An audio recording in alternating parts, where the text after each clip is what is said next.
Muy buenas compañeros, compañeras. Bueno, nuestro tema que nos ha tocado a nosotros es el de las articulaciones de la cabeza y las dos primeras vértebras.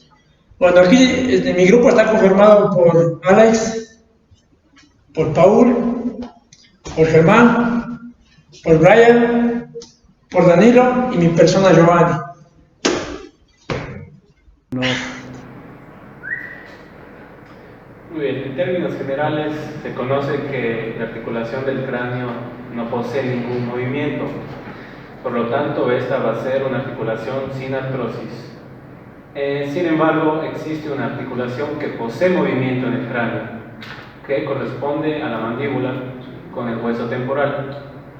Esta articulación será una articulación sinovial troclear, es decir, que trabaja en forma de bisagra. Y continuando con las vértebras, se sabe que tiene una articulación sinovial correspondiente a la columna vertebral. A continuación se comenzará a especificar los huesos, el tipo de costuras y los ligamentos que trabajen en el movimiento del cráneo con las dos vértebras. Huesos que componen el cráneo. Tenemos el hueso frontal, huesos parietales, huesos temporales, huesos occipitales, esfenoides y etmoides. El hueso frontal. Hueso frontal. Este hueso se sitúa sobre y protege el lóbulo frontal. Permite dar forma a la frente y llega hasta la parte superior de la bóveda del ojo o margen supraorbital, siendo un punto de unión entre el neurocráneo y viscerocráneo. Se une con los huesos parietales por la sutura coronaria y los huesos nasales por la sutura frontonasal. Huesos parietales. Se trata de los huesos más grandes del cráneo, que forman la mayor parte de la región superior y lateral de este. Se conectan con el frontal por la sutura coronaria, con los parietales por las suturas escamosas y con el occipital por la sutura lamboidea. Ambos parietales se unen entre sí mediante la sutura sagital.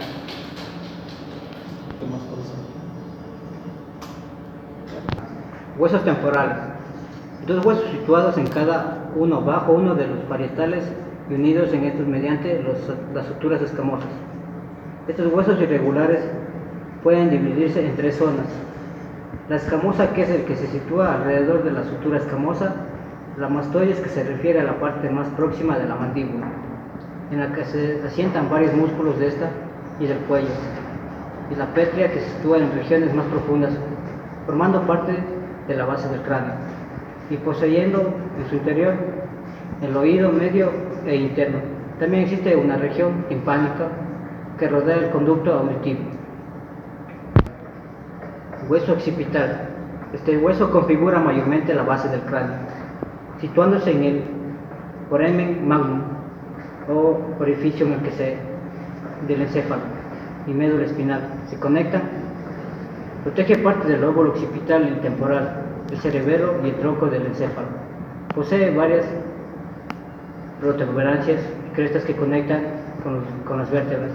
Se conectan con el parietal por la sutura lamboidea y el temporal por la occipitomastoidea. Esfenoides. Este hueso con forma de mariposa o murciélago se sitúa en la zona a la altura de la sien, conectando los huesos frontal, temporal y occipital. Va de lado a lado del cráneo, de manera horizontal, y se compone de cuerpo a las mayores, menores y apófisis pterigoidea. En el primero podemos encontrar la silla trunca, estructura que rodea y protege la apófisis.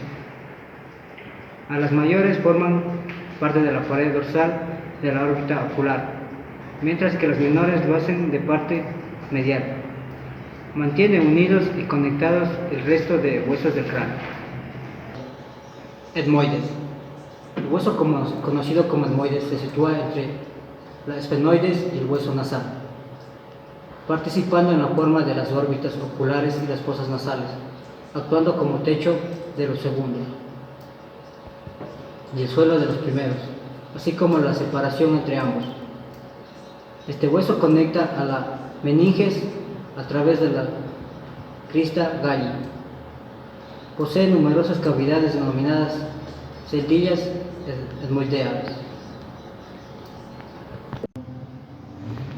También tenemos los huesos del víscero-cráneo o los huesos que se encuentran en el rostro, la mandíbula, los huesos maxilares, los huesos nasales, los huesos lagrimales,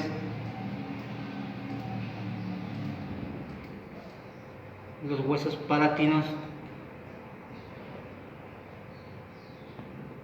y los huesos cigomáticos.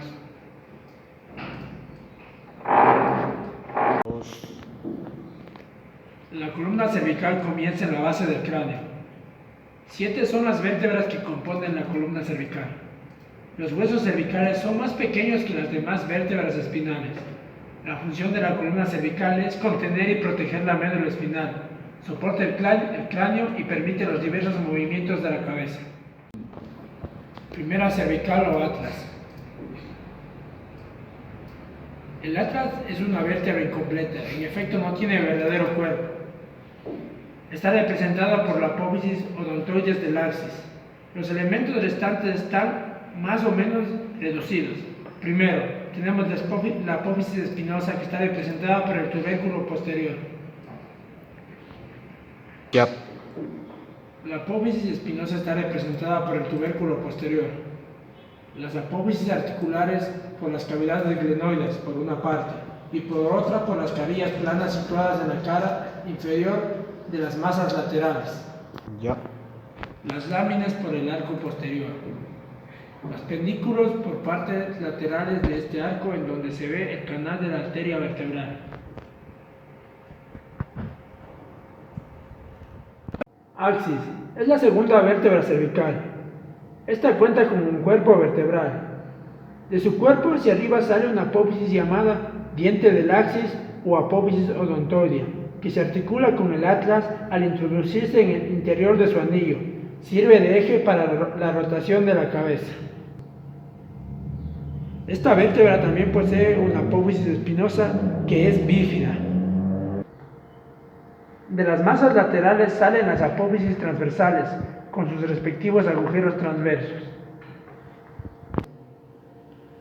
Cuenta con un arco axial y un agujero vertebral. El cuello puede realizar un gran número de movimientos, debido a que está formado por multitud de piezas rígidas, superpuestas, unidad por elementos elásticos, que le permiten moverse en cualquiera de los ejes y planos del movimiento. La flexión.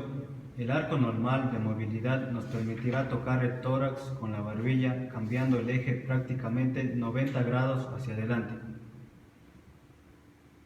La flexión se produce por un deslizamiento de la vértebra superior sobre la inferior, debido al grosor del disco intervertebral. Rotación. Movimiento dado por la articulación del atlas y el axis. En estado normal, el arco de movimiento nos permitirá girar la cabeza 90 grados hacia el lado izquierdo y derecho, dando un total de 180 grados de movilidad total. De manera clínica se verá al alinearse la barbilla con el hombro. La rotación se da debido a la existencia de las articulaciones en forma de cuña que proporciona un apoyo oblicuo de una vértebra sobre otra, lo que causa que al inclinarse una vértebra sobre otra resbalen entre sí. Flexión lateral. Aproxima el pabellón auricular al hombro. En condiciones normales, este movimiento alcanza unos 45 grados en ambos lados, lo que da un ángulo de 90 grados de movilidad lateral total. La flexión lateral se da a cabo por los mismos músculos que realizan la extensión y la flexión, al contraerse unilateralmente, y también por los músculos rectolateral de la cabeza y dorsal largo. Movimientos de la mandíbula. Los movimientos que realiza la mandíbula son múltiples. Incluye los siguientes: movimiento de apertura y cierre, Se divide en dos fases. La primera fase consta de un movimiento de rotación de los cóndilos mandibulares hasta que se separan los dientes superiores e inferiores. Seguidamente, la segunda fase es un movimiento de traslación cuando una vez la mandíbula supera los 26 milímetros de apertura aproximadamente. Protracción de la mandíbula. Mandibular consiste en el movimiento de la mandíbula desde la posición de máximo contacto entre los dientes superiores e inferiores, posición de máxima intercuspidación, y se desplaza hacia adelante. Durante este movimiento las muelas no contactan. La posición final obtenida, conocida como posición borde a borde de los incisivos dientes más anteriores, se utiliza para cortar ciertos alimentos y seguidamente ser transferidos al sector posterior para que sean triturados por las muelas. Retracción de la mandíbula. Es el movimiento que va desde la posición de máximo contacto entre los dientes superiores e inferiores, posición de máxima intercuspidación hacia atrás. El ligamento nucal es una hoja de tejido fibroso muy fuerte que se extiende desde la apófisis espinosa de la primera vértebra torácica hasta la protuberancia occipital externa.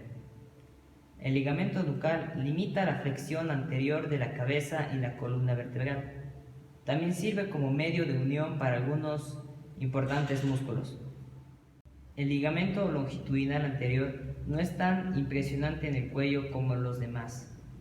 En el cuello, el ligamento más impresionante es el longitudinal posterior, que se extiende hacia abajo por detrás de los cuerpos vertebrales dentro del canal vertebral. Este es el ligamento longitudinal posterior. Es mucho más ancho y grueso aquí en el cuello que en la parte baja de la columna. La parte más alta del ligamento tiene nombre diferente, el tentorio.